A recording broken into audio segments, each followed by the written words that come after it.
I thought we'd talk about some different types of domestic violence, and there's a little handout in your envelope about types of domestic violence.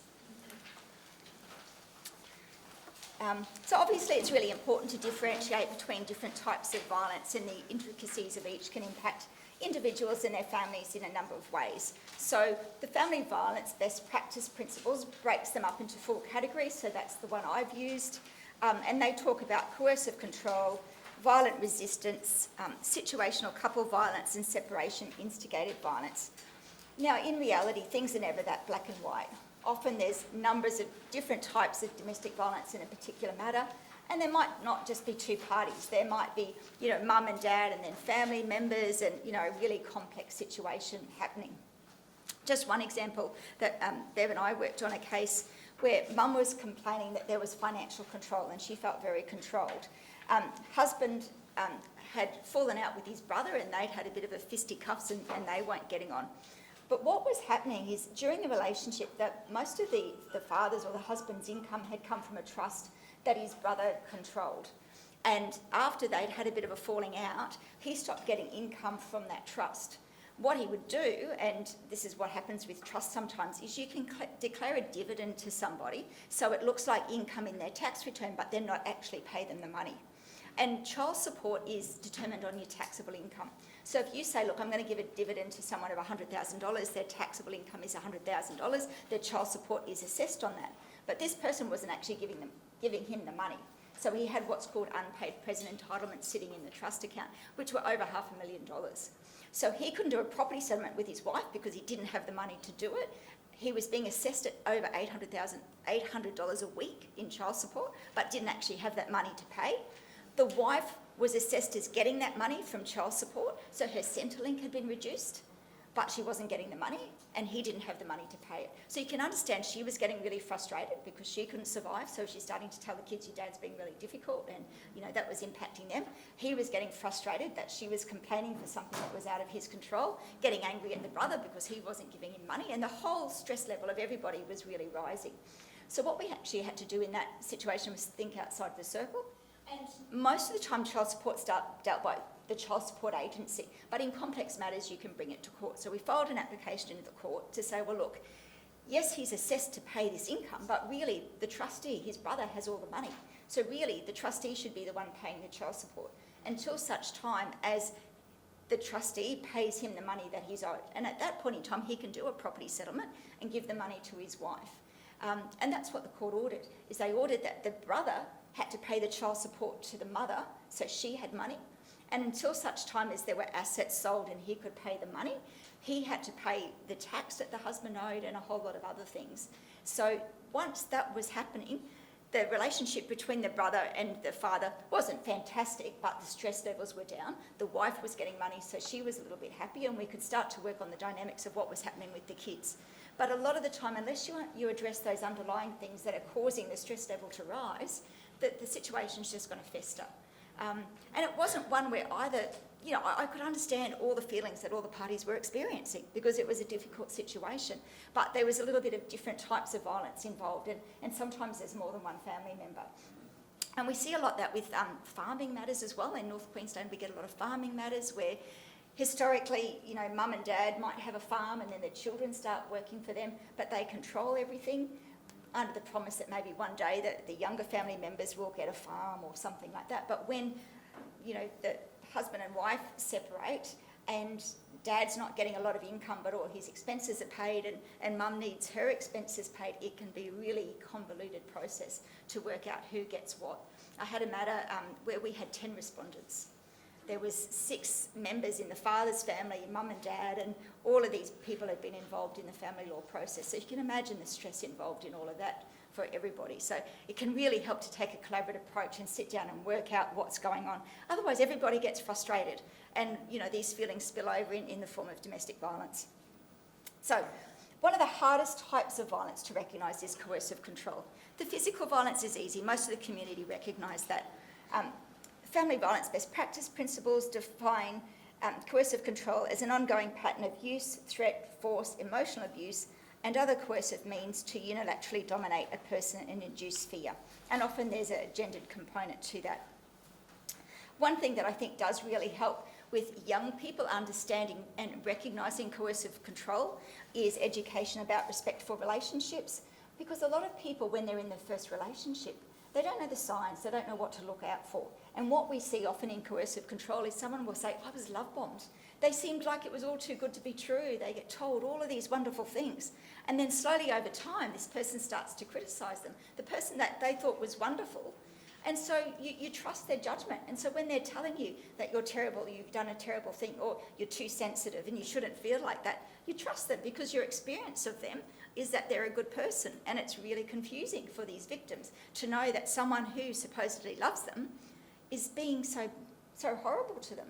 And often their feelings are invalidated. They can't even trust their feelings because the other person is saying, well, that's silly, you shouldn't feel that way, or no, I didn't do that. And there's all this gaslighting that can be going on. So then these people go to court and they don't even trust themselves. They can't make decisions. It affects them in so many ways. Sometimes a person will threaten them if they threaten to leave, if they leave the relationship. So it can be really hard to get out. And sometimes the kids are impacted and people have terrible guilt and shame about that. So often they don't want to talk about it because they feel guilty. So all of these emotions can come into play. It's a complex issue, and you really have to dig down into the dynamics and work out what's going on. Violent resistance, a different type of domestic violence, occurs when a partner uses violence as a defence in response to abuse by a partner.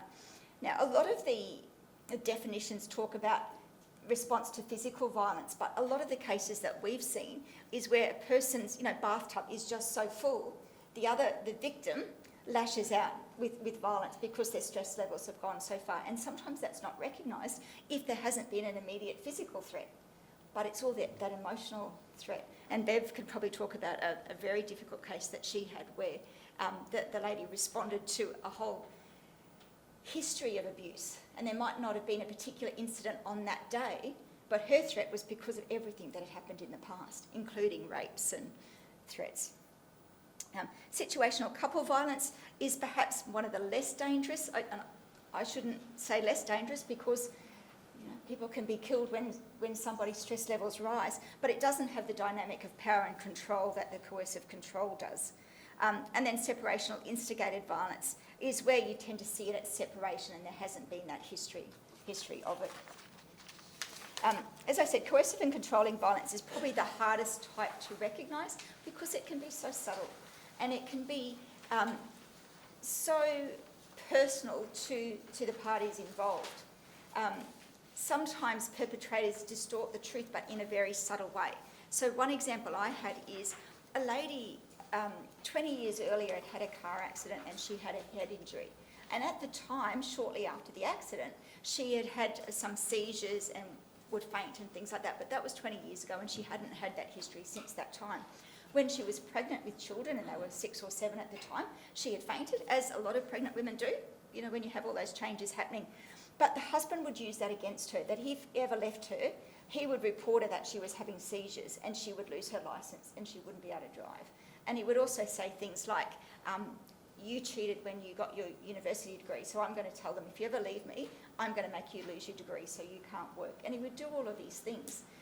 She'd had one seizure that was quite significant, and that was at a time when he was really harping onto her and she had blacked out and he had called the ambulance. But we were able to get the ambulance records to show that when he called the ambulance, he said, oh my goodness, this has never happened before, I don't know what to do. But he was telling police, he was telling services that this happened all the time. And he was going back to the historical records 20 years earlier to make out it was something that was happening all the time. But of course, to her it was a credible threat that he was going to make her lose her licence, which was so important for her autonomy and to lose her capacity to support herself. So we really had to be particular about getting all the evidence to prove that what he was saying was false, and he was doing that a lot. But if you do it with a little bit of truth behind it, people say, oh, and people that present really credible. There'll be people in positions of power and they present really well, whereas the victim of domestic violence might not present very well because she's traumatised and she can't remember a lot of things. And that's really hard. So I see our role as service providers is protecting those victims and making sure we have the evidence before the courts to prove the truth, and which is not always easy. The Hear a Voice report that came about after the terrible tragedy of Hannah Clark pointed out some really important things in my view. And one of the things that they said in the executive summary was that as a community, we don't recognise that many of the perpetrators' behaviours as abusive. Women have no bruises, no injuries that are discernible to the eye. The underlying weapon of the perpetrator in this kind of abuse is control, exerted slowly, steadily, and with increasing intensity. And they used the analogy of water torture. You know, and if you were to look at a drop of water as an isolated incident, you'd go, it's a drop of water on your head, you know, what's the big deal? But if you have a drop of water going on your head minute after minute, hour after hour, day after day, that becomes torture. So you can't look at the single incident of the little drop of water. You need to look at the cumulative effect. And that's the same with coercive control. You've got to look at the pattern, not individual events, which is really difficult in court because a lot of courts go into isolated incidents and like, well, that happened, it's not so bad. That one's not so bad. That's not so bad. If you've got a personality disorder, are you a bit of a drama queen? They don't understand someone's bathtub has reached, you know, the full and it's overflowing. One of the perpetrators' tools is to undermine the credibility of the victim, gaslight them, and they do that very well. And often they do that with the children as well. They undermine the victim's parenting capacity, or they tell the children that it's all mum's fault. They get into this victim blaming, and it can cause lots of problems that continue post-separation. There's a lot more there in my notes that I won't go through at all. But another thing that the task force did point out is they repeatedly heard that the non-physical abuse was more damaging than the physical violence, and that we hear that repeatedly. And a lot of service providers, police, lawyers, judicial officers are failing to identify coercive control and its devastating impact on victims. And victims are often misidentified as perpetrators of the domestic abuse. One of the best books I've read on coercive control recently is by Emma Katz, who writes a lot on coercive control, but she's written a book, Coercive Control in Children's and Mothers' Lives, and it was only just published last year, so a really good resource to read if you haven't read that. I've put in your handout the Family Law Act definition of violence. It is a very broad definition. The problem is that courts just don't always recognise the significance of coercive control. They're still looking at the seriousness as physical violence and things like that. So that's one thing we're working to change.